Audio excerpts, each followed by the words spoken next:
What's up, everybody? What up? Welcome to CBBC Number one. #1, moving into the future. We did it. Yeah. Yeah. We're here. I love it, man. I love the fact that I'm able to talk comic books every month or twice a month, whatever we decide in the future. I am a little behind because we went on vacation, but I can tell you that I read so many in a given week that now that I'm back and when I'm back on track, I need some sort of outlet to talk about this stuff, and I'm just excited about the future episodes.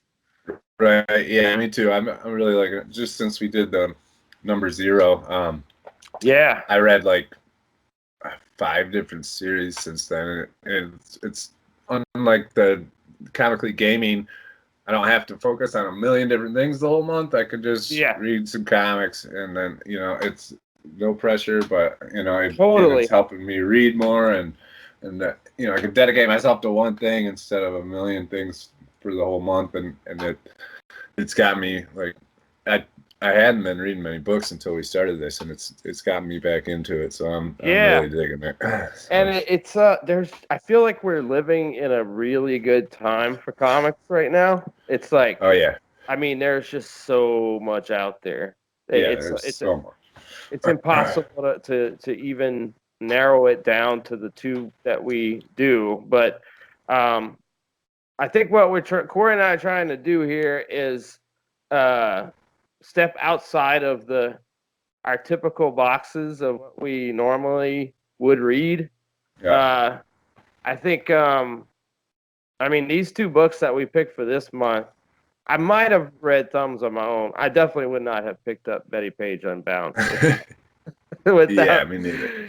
uh, without wanting to cover it for the show. So, but it's good. I mean, that's exactly I think the route that maybe people want, and also would help us to learn about stuff that is outside of our comfort zone. So, Yeah, totally. yeah. So I guess without further ado, we'll jump into our first issue, which is Thumbs #1 by Image Comics. The writer is Sean Lewis, and the artist is Hayden Sherman. Yeah. Um, they might be on #2 now. I don't know. I Or read it like yesterday, and it was still on number one, I oh, think. okay, okay, So, yeah. What'd you think? I really liked it. It's definitely different. I mean, just the whole Very different. style from the get go is Yep. it's black, white, and pink, and at some point it's black, white, and red, like which you know really the pink really popped out. I really liked it actually. Like, Yeah, Hayden Sherman did a good job on it. It reminded me of the artwork at least, and I guess some of the vibe was reminiscent to me of Paper Girls a little bit, but yeah.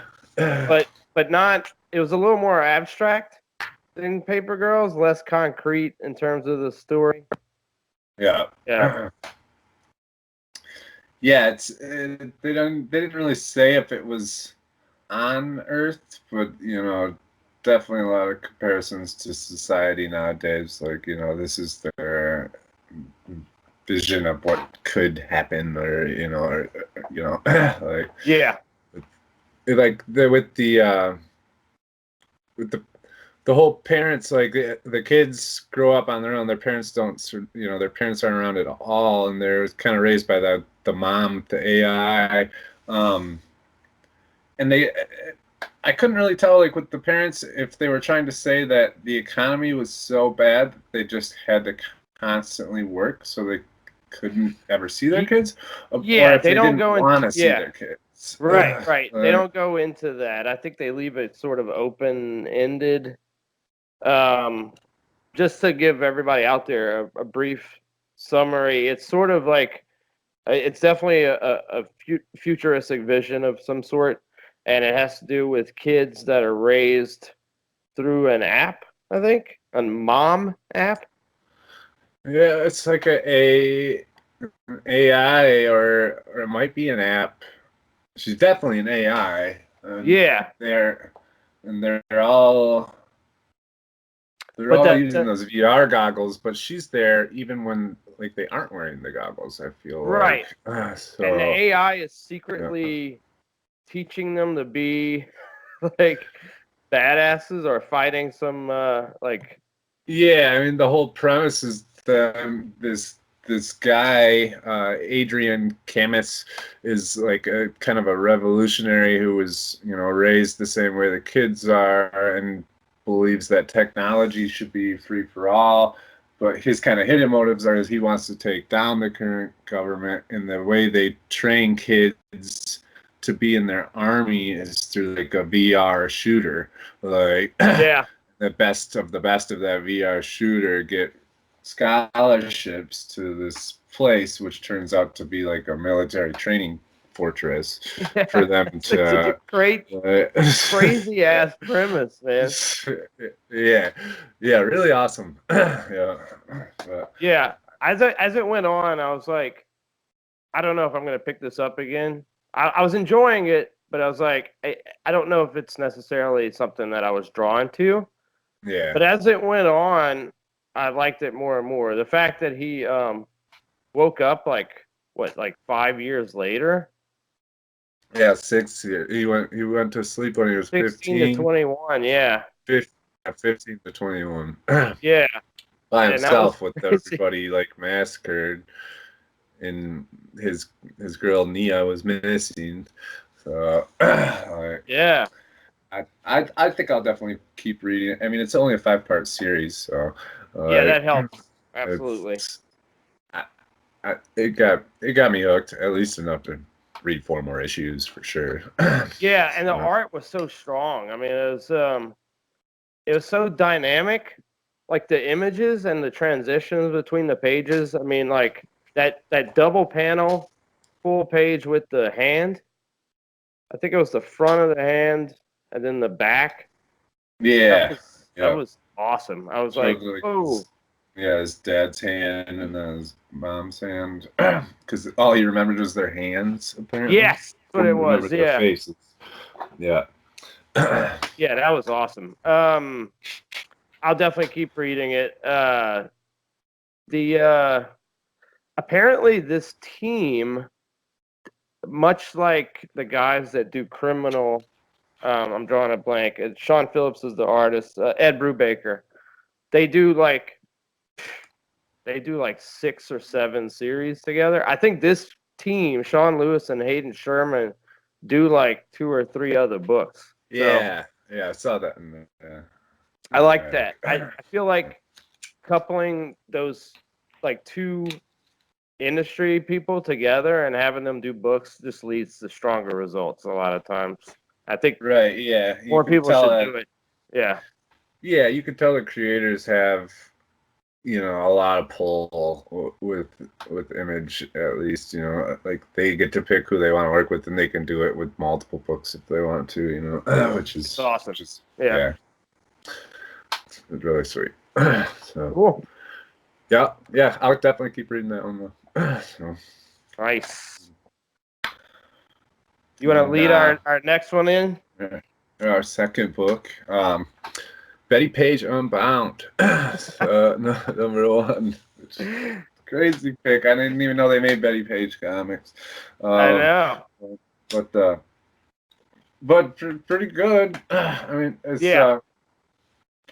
it's funny because when we read the premise for it and saw the cover, we didn't realize that was Red Sanja, like Oh, Sonia. that, Yeah, yeah. or Red Sonja, and I didn't. yeah, And now with Vampirella being in the next issue, yeah. I was like, whoa. Yeah, when I saw Vampirella in the next issue, I'm like, oh, wait a second, is that another character? So it looks like these are going to be Bettie Page playing the roles of different females in the Dynamite universe. That's awesome. Yeah, so, That's totally cool, man. Just quick notes. The writer is David Avalone, and the artist is Julius Oda, and it's from Dynamite, like Corey said. yeah. Um, I dug it completely, but in ways that were different than what I thought.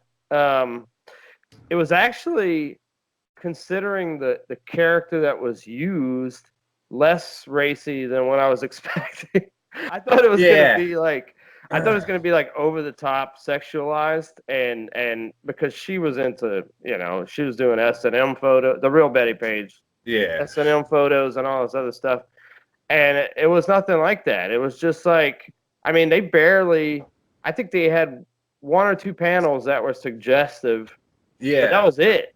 If anything, it's almost like a feminist like book. I mean, it's about women power, and with the story, like half the first half of her when she becomes Red Sonja is her freeing the girls from those guys, and then her being just an absolute badass the whole time.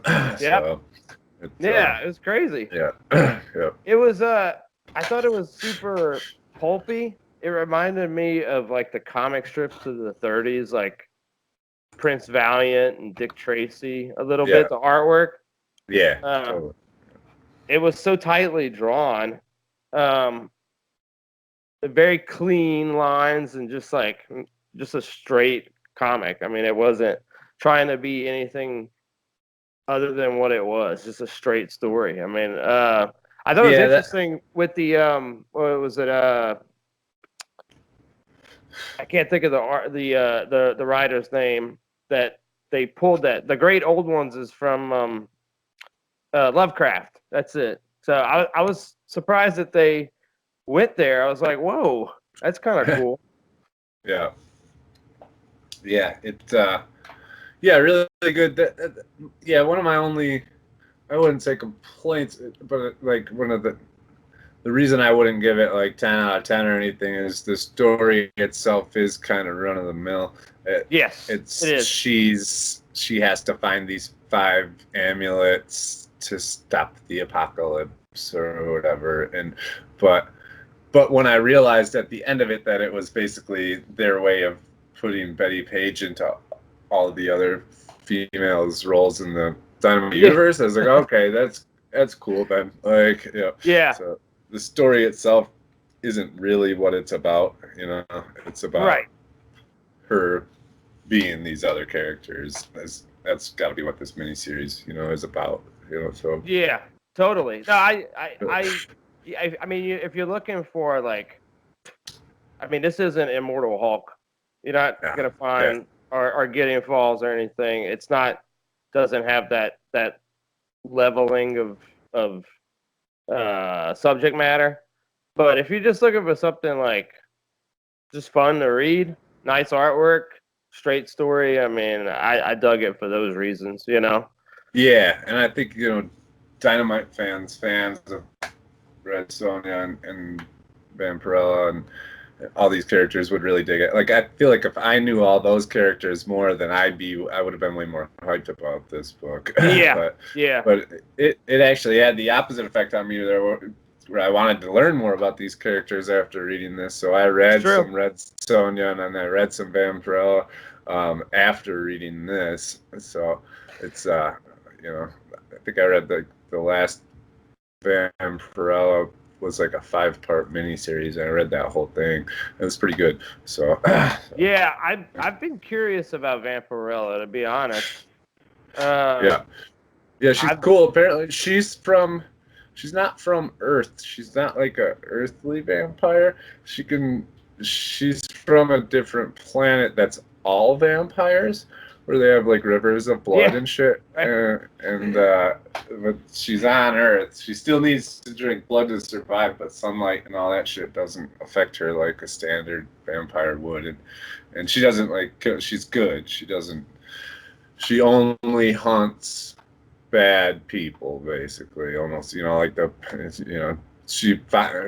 mission in life is to find, from what I could tell at least, is to find people who deserve to die, rapists and shit like that. And wow. When she finds them, like, that was the whole 5-part miniseries was about them trying to get this rapist murderer guy, trying to catch him. It was pretty graphic, but it was good. So she's a pretty cool character. Yeah. I want to try it, man. I definitely I've always, I know her, and I want to say that I read some in high school, but that's so long ago, and the landscape has changed so much since the '90s that I'd love to revisit it and see.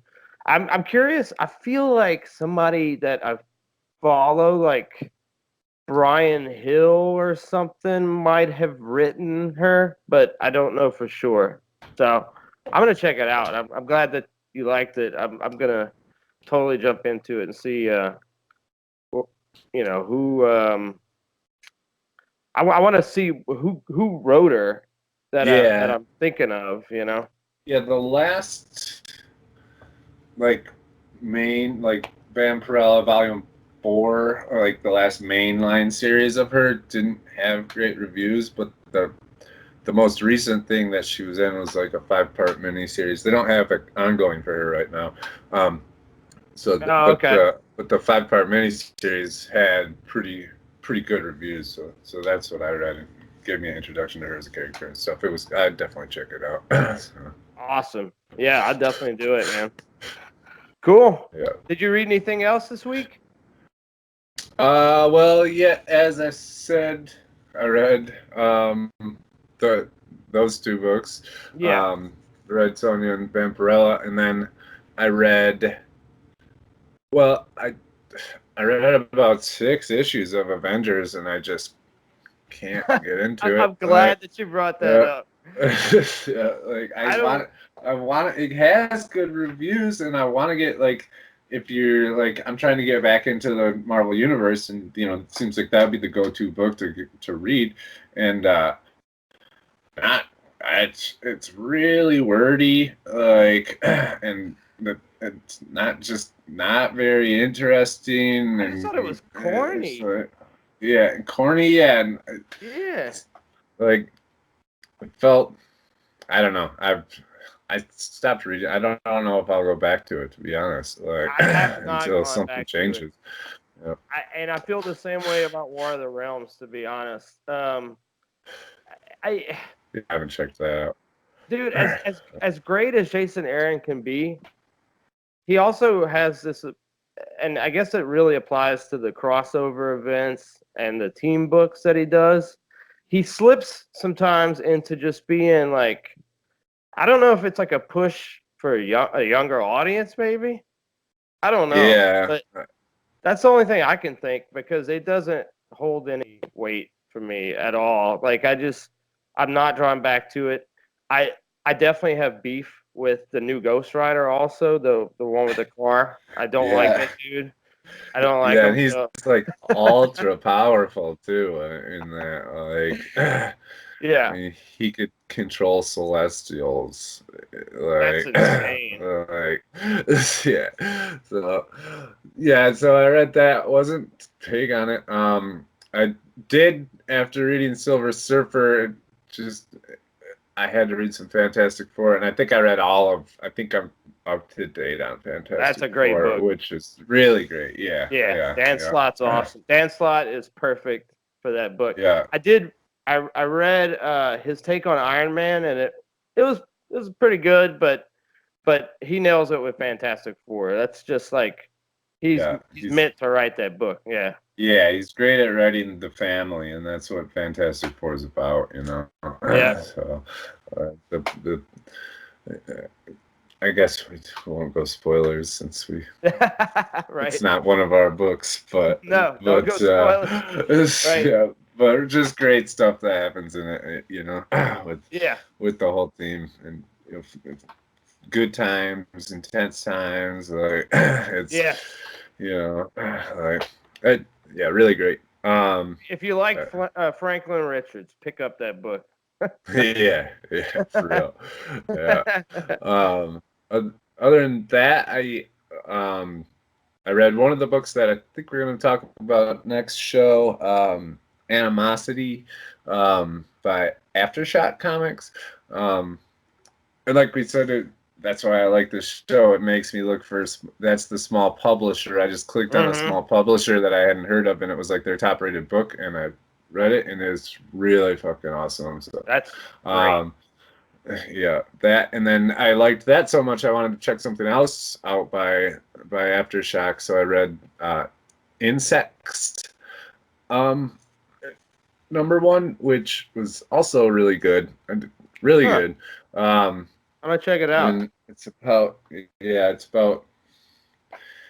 insects and people, and I don't want to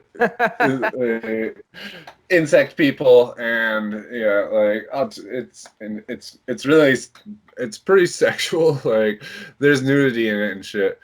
But it has great reviews. Like, it's over 9, like, on Comic Book Roundup. So I really liked that, and then I think the only other thing I read was Black Widow #1.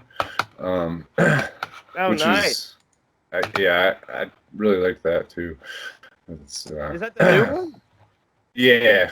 I don't know if it's still actually going, but I have to check it out. I don't remember who's on that book, but it was. Hold on, I had it pulled up here.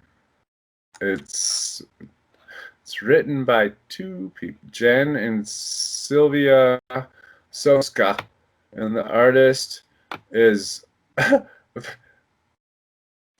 Flaviano. Oh, okay. Yeah, I think I've seen that name before. Yeah.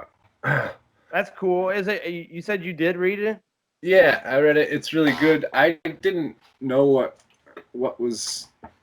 I hadn't read Marvel books in quite a while, so I didn't realize that Black Widow is dead, or presumed to be dead in the Marvel universe. But I mean, spoilers.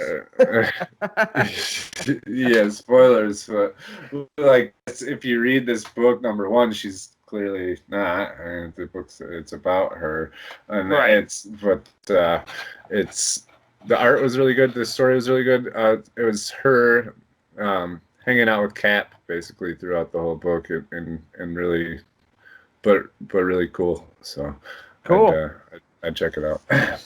Will do. I didn't read a whole bunch because I was on vacation, like I mentioned, but I did finish up Gideon Falls #14, which it's crazy. I don't even know. I don't have any words for that series anymore. I can't like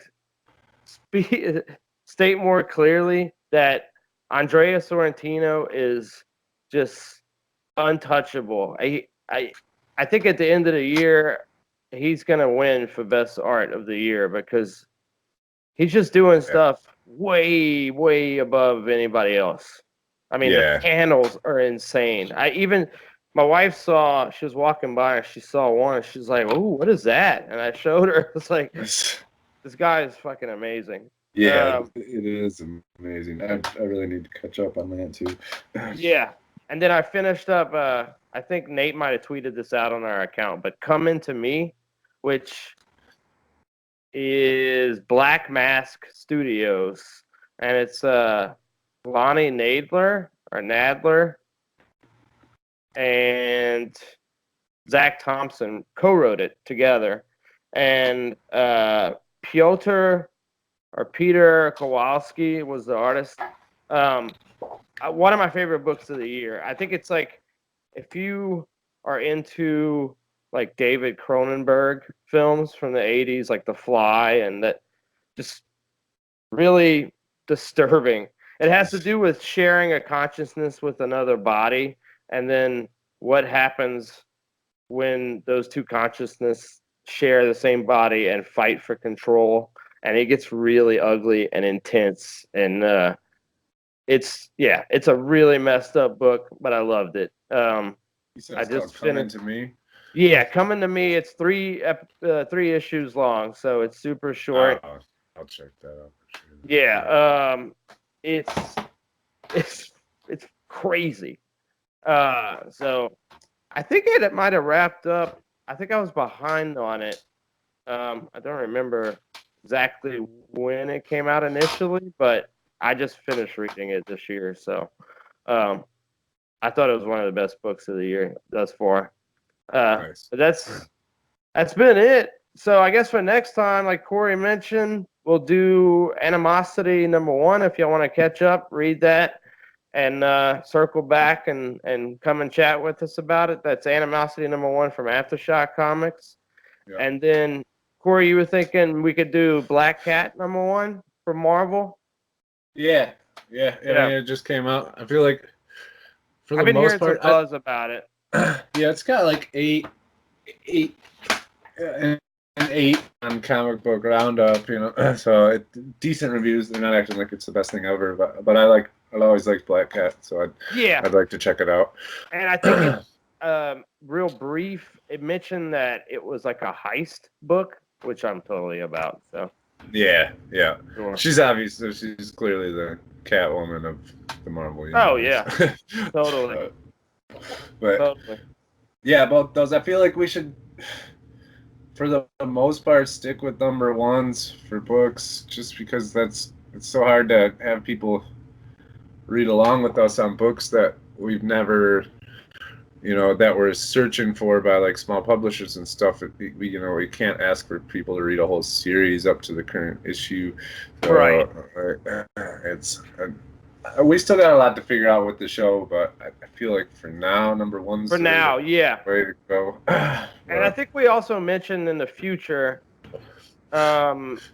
possibly exploring how we do this in terms of format, and maybe even doing a few graphic novels at some point. If people want to go in and just read something like The Other Side by Jason Aaron, I mentioned, where it's just one story, read it, and then we cover it at the end. And instead of doing the 2 issues for the month, we may just do like one graphic novel.